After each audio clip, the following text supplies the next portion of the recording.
વિડીયોમાં આપણે બિલ્વાષ્ટકમનું મહત્ત્વ જોયું. આ વિડીયોમાં આપણે બિલ્વપત્રનો મહિમા અને મહત્ત્વ જોઈશું.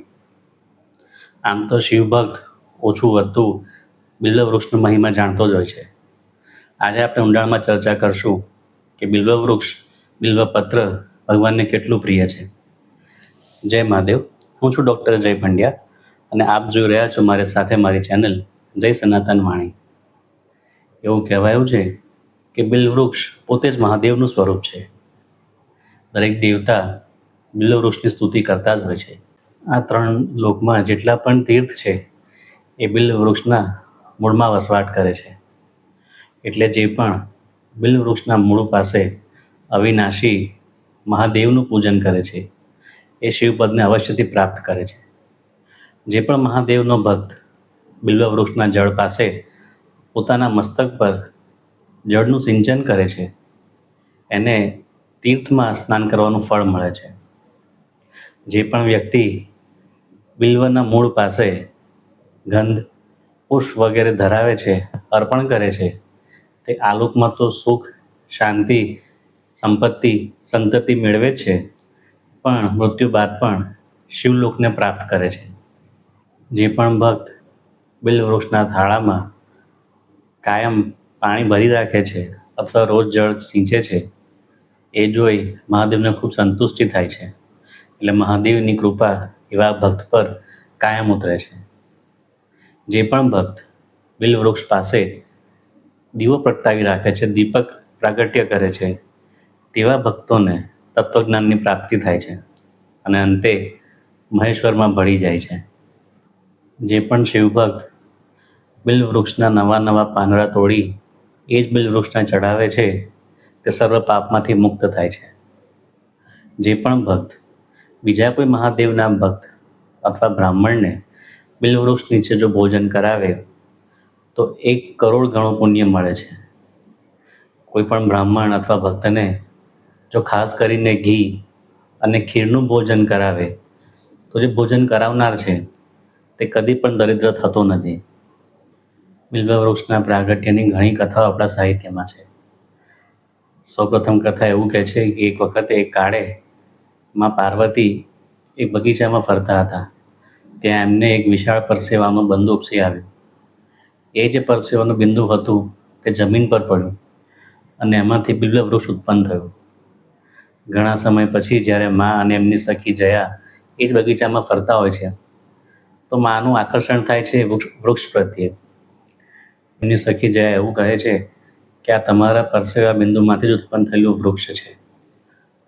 પાર્વતીનું છે એટલે સ્વાભાવિક છે મહાદેવનું પ્રિય હોવાનું અને પરસેવામાંથી ઉત્પન્ન થયેલું હતું એટલે એનું નામ બિલ્વવૃક્ષ રાખવામાં આવ્યું. ત્યારે બીજું સાહિત્ય એમ કહે છે કે જ્યારે મા પાર્વતી મહાદેવને મેળવવા માટે તપ કરતા હતા તો એમાં એમને પરસેવાનું બિંદુ ઉપસ્યું અને એમાંથી બિલ્વવૃક્ષની ઉત્પત્તિ થઈ. જ્યારે બીજું સાહિત્ય એમ કહે છે, કેમ કે બિલ્વાષ્ટકમમાં આપણે જોઈએ તો એમાં એવું કહે છે કે બિલ્વવૃક્ષમાં માતા લક્ષ્મીનો વાસ છે, એમાંથી ઉત્પન્ન થયેલું છે.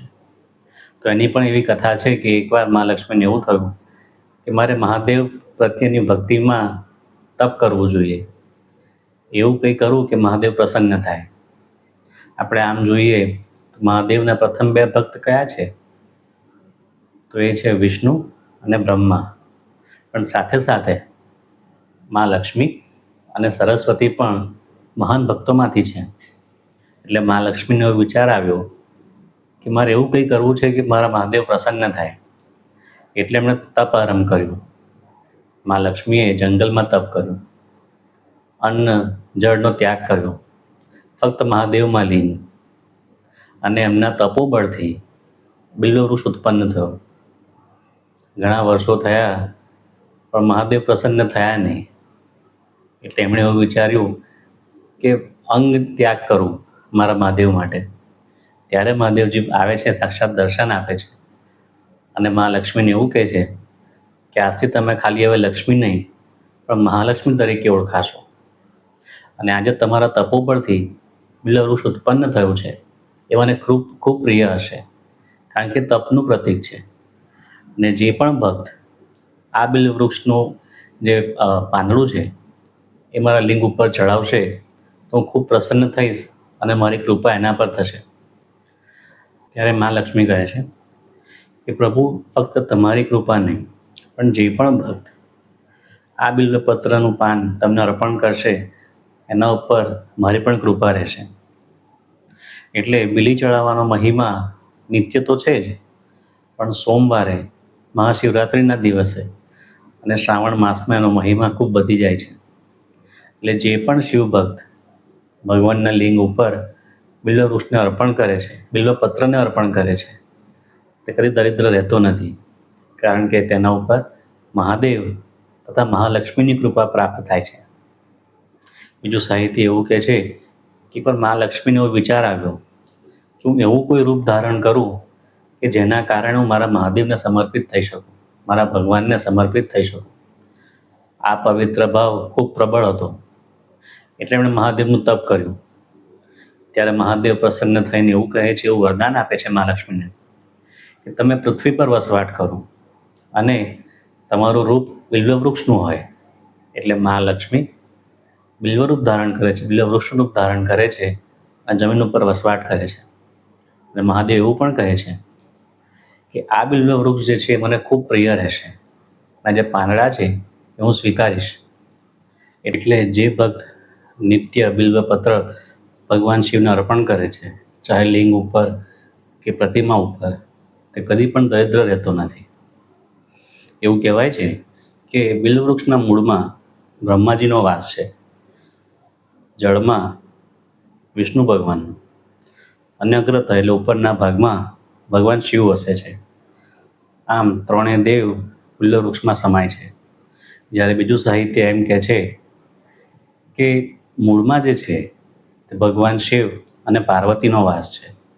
તેના થળમાં દાક્ષાયણી વસે છે, શાખાઓમાં મહેશ્વરી, પત્રોમાં પાર્વતી, ફળમાં કાત્યાયની, છાલમાં ગૌરી, પુષ્પમાં ઉમાદેવી અને જે બિલ્વવૃક્ષના કાંટા હોય છે એમાં 9 કરોડ શક્તિ વસે છે.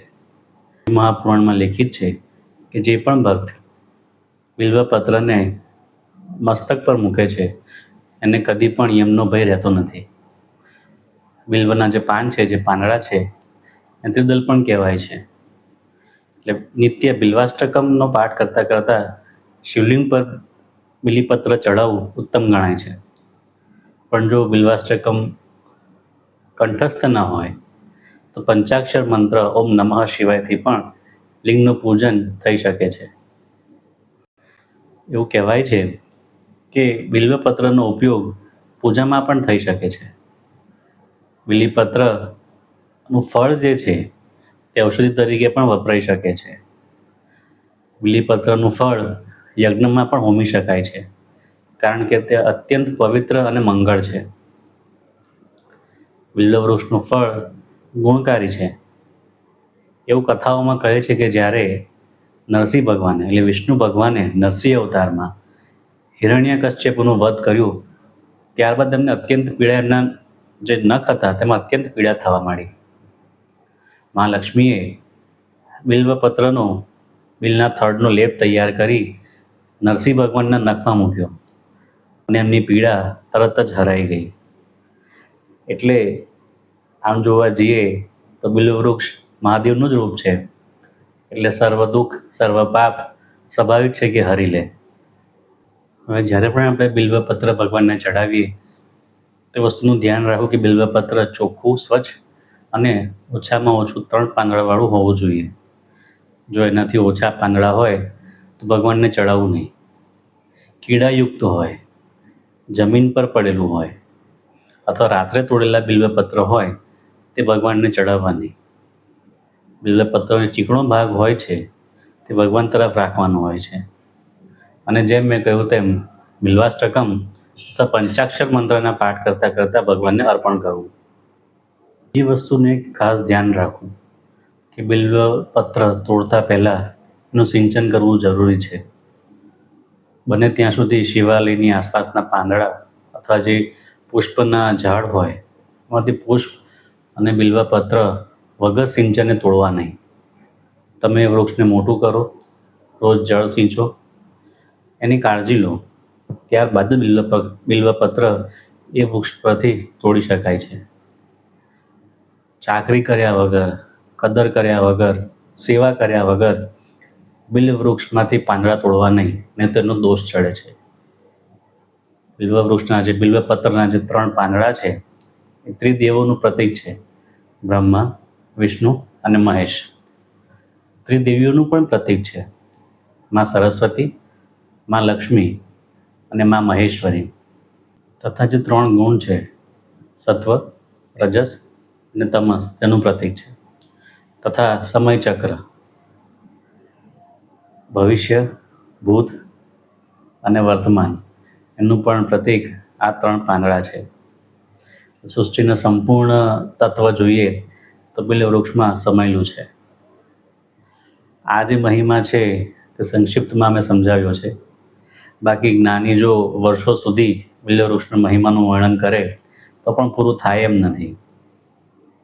એટલે જ્યારે પણ મંદિરમાં આપણે જઈએ, શિવાલયમાં જઈએ, તો 3 વસ્તુ અનિવાર્ય છે: રુદ્રાક્ષની માળા અથવા રુદ્રાક્ષ ધારણ કરેલો હોવો જોઈએ, ભસ્મ ધારણ, અને સંગ્રહમાં બિલ્વપત્ર અવશ્ય છે. આવતા વિડીયોમાં આપણે જોઈશું કે નૈવેદ્યનું શું મહત્ત્વ છે. તો આ વિડીયોને લાઈક કરો, શેર કરો, ચેનલને સબસ્ક્રાઈબ કરો અને કમેન્ટમાં હર હર મહાદેવ ચોક્કસથી લખજો. જય મહાદેવ.